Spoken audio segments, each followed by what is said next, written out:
Cette vidéo est une présentation de...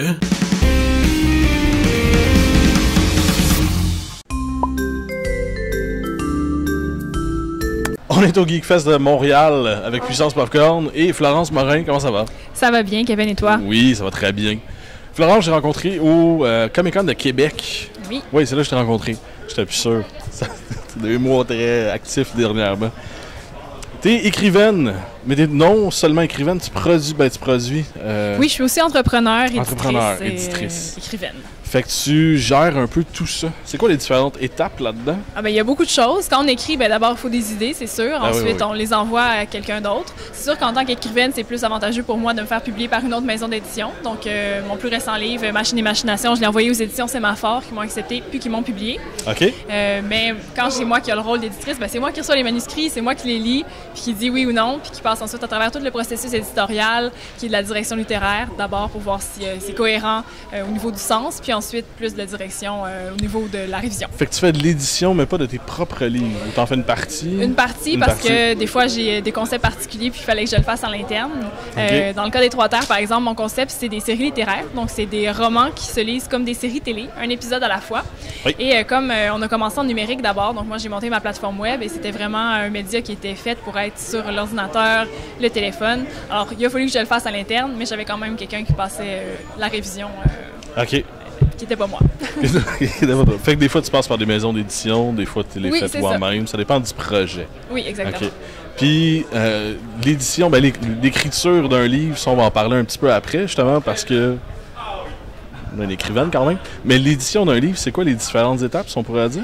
Disons que d'abord, il y a une première lecture qui est juste est-ce qu'on apprécie le livre, est-ce qu'il y a des qualités non seulement artistiques, mais aussi commerciales, parce que quelque chose qui n'est pas commercialisable, ça sert à rien parce que c'est pas rentable. Ouais, si tu peux pas le vendre, tu le vendras pas. Exactement, il faut se l'avouer. Et ensuite, on passe à travers un premier processus de révision qui est plus la lecture. Est-ce que ça fonctionne? Est-ce que les personnages sont cohérents? Ont-ils les bonnes émotions? Est-ce qu'il est à 2 places en même temps puis ça se peut pas? Et, là, c'est un premier aller-retour. Ça dépend du livre, là. Oui, ça dépend lesquels, effectivement. Voyage temporel. Et ensuite, là, on va vraiment dans le détail, dans une deuxième révision, qui est les fautes, les formules de phrases. Okay. Et ensuite, là, c'est la mise en page. Quand on est en e-book, par exemple, il faut vraiment travailler sur un autre style de mise en page. C'est beaucoup plus par section, parce qu'on veut que ça soit compris par un ordinateur ou un lecteur de e-book. C'est la mise en page adaptive, je pense. Justement, il faut que ça s'adapte à... Exactement. Responsive, je sais pas c'est quoi en français. Oui, donc il faut que ça soit bien divisé pour que ça soit compris par le logiciel de lecture.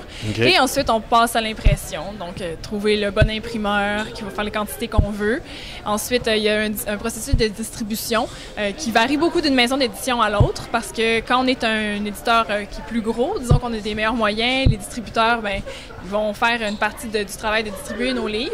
Mais dans mon cas, comme c'est une très petite maison d'édition, je connais les librairies du coin, je vais leur porter moi-même mes consignations et ils sont enfin en librairie. Tu fais le legwork toi-même, ce que il faut vendre ton des produit. Bonnes jambes. C'est ça. On a besoin de le faire. Oui, c'est ça. Donc, côté écriture, moi, je suis en train de lire un de tes romans, ce qui est Les Trois Terres. Les Trois Terres. Qu'on voit pas. Je vais mettre l'image à l'écran. On va sortir. Voilà. On va y arriver. Les Trois Terres. Moi, je suis en train de lire Les Trois Terres, que j'ai acheté au Comic-Con de Québec. À date, je le trouve super bon. Je suis personnellement un peu en amour avec le Capitaine Blank, que j'adore beaucoup. J'aime un personnage parce que j'adore le personnage un peu... On va se l'avouer, un peu à la Captain Kirk, je pourrais dire.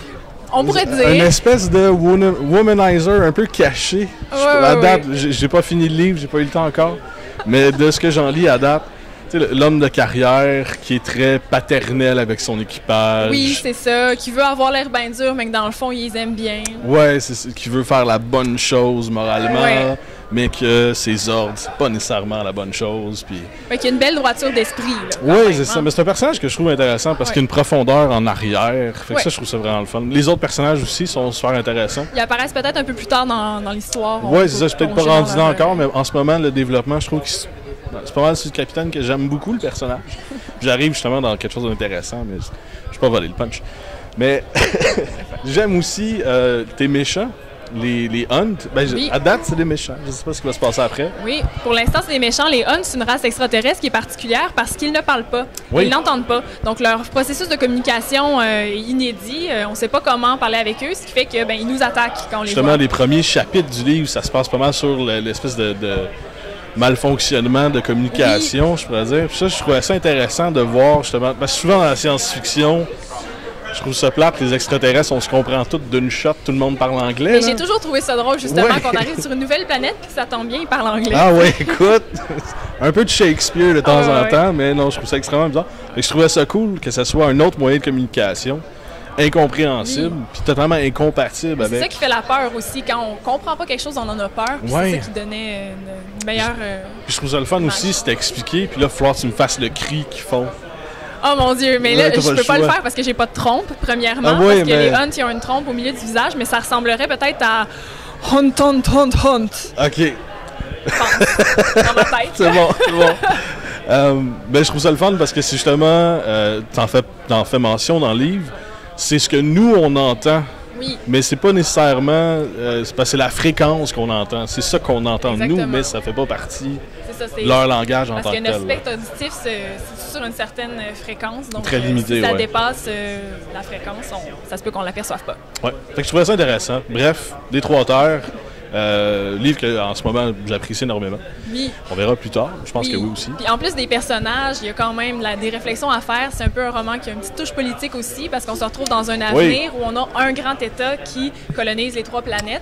On se demande si on avait un État central, qu'est-ce qui se passerait? Bon, bien sûr, peut-être un peu de corruption, puis ça m'amène à peut-être faire des parallèles parfois avec notre époque. Sans à la construction, peut-être. Puis ça m'inspire, disons. Ouais. Mais j'aime aussi, justement, parlant de la politique dans ce livre-là, un peu la séparation de, on dirait, 3 âges sur 3 planètes différentes. Oui. Puis on l'a scrappé, on va recommencer. On l'a scrappé, on va recommencer.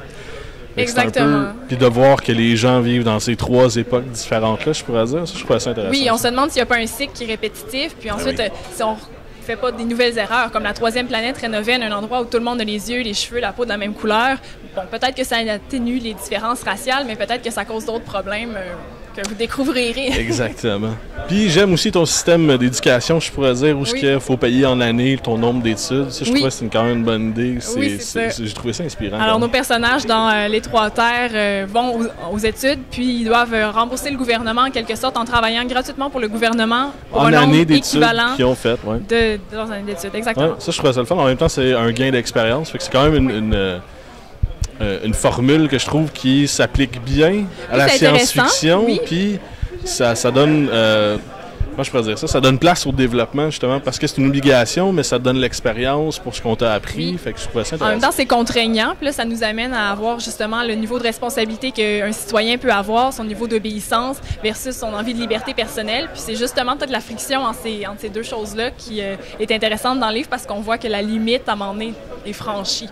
Oui, puis on voit des petites querelles qui commencent à se faire justement au point où je suis rendu sur ceux qui sont plus éduqués mais qui doivent rester plus longtemps par rapport aux autres qui ont une liberté plus rapide mais sont moins éduqués. Oui. Ça devient quand même assez intéressant. Mais bref, Les Trois Terres, c'est pas mon livre. Tu voulais aussi me parler de... Oui, je voulais te parler rapidement de Machine et Machination parce que c'est mon gros hit qui vient de sortir il y a 2 semaines. Le 9 octobre, la date de mon anniversaire. Ah, pour le vrai, bonne fête en retard de beaucoup. Oui, et en fait, ça se passe à Montréal. C'est un roman policier, une enquête. Je vais te prendre l'autre pour te libérer les mains. Et Machine et Machination, je me suis documentée beaucoup. J'ai rencontré des inspecteurs, on dit pas des inspecteurs, on dit des enquêteurs de la SPVM parce que je voulais vraiment avoir quelque chose qui était calqué sur la réalité pour mon enquête, bien que je l'ai un peu romancé. Et dans cette histoire-là, je parle de la machine à énergie libre, qui serait une machine découverte qui aurait été inventée par Tesla, un scientifique du siècle dernier, et qui permettrait de faire de l'énergie à volonté gratuitement. Alors, on peut imaginer que tout le monde se battrait soit pour la détruire, soit pour l'avoir. Ou la commercialiser. Exactement. Ouais. Et bon, ça fait quelques meurtres par-ci, par-là qui se retrouvent dans les mains de notre détective. Et bon, ça, c'est le côté fiction, cette machine-là, mais je trouvais ça le fun de l'amener parce que ça nous permet d'être dans une enquête qui est cependant très réaliste. Mais c'est de l'enquête, en fin de compte.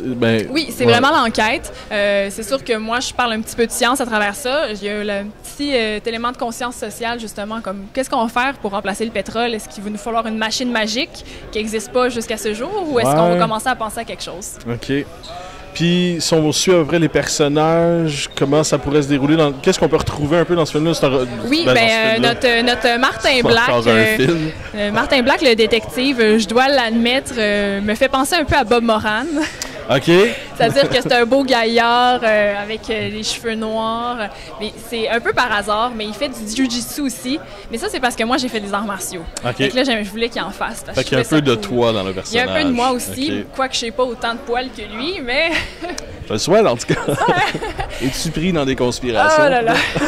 Bref, notre Martin Black, c'est un bon gars qui est célibataire endurci puis qui fait ses enquêtes, qui est un peu carriériste aussi. Okay. On a Christelle, qui est une jeune fille proche de la victime, qui, elle, est plus impétueuse, plus impulsive. Elle décide de faire sa propre enquête.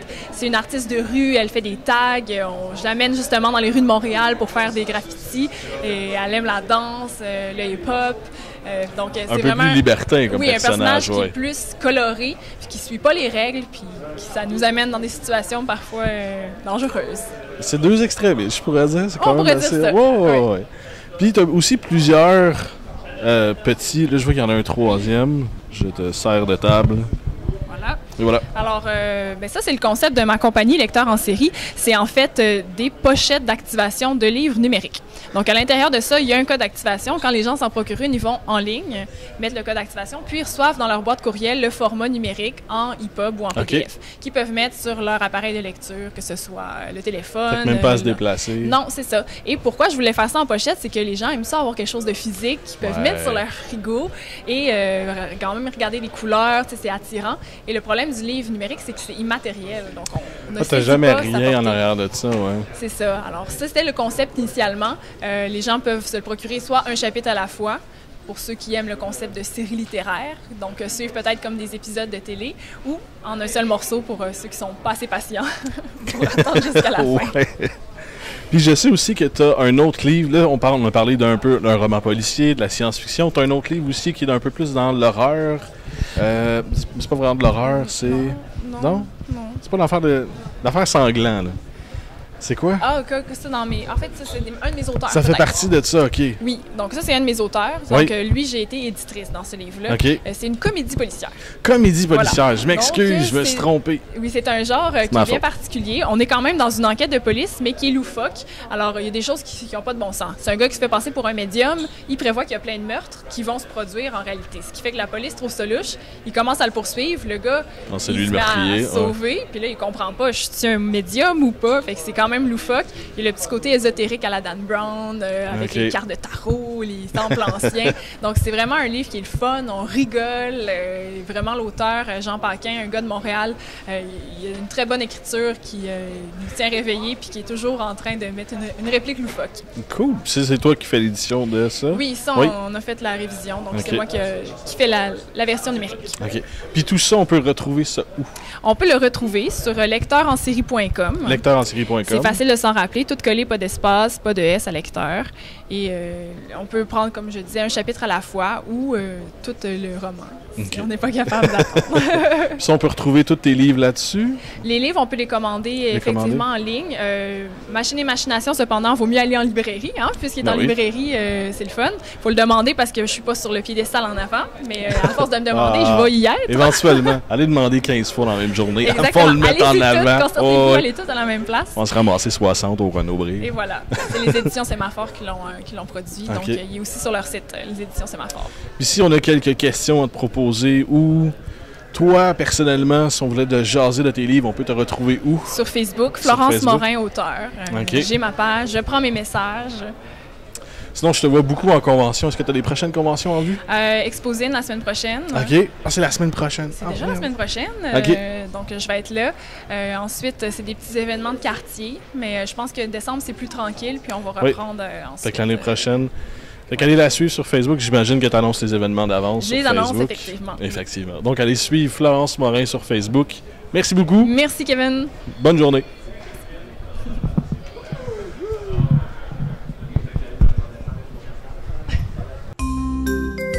Abonne-toi à ma chaîne YouTube.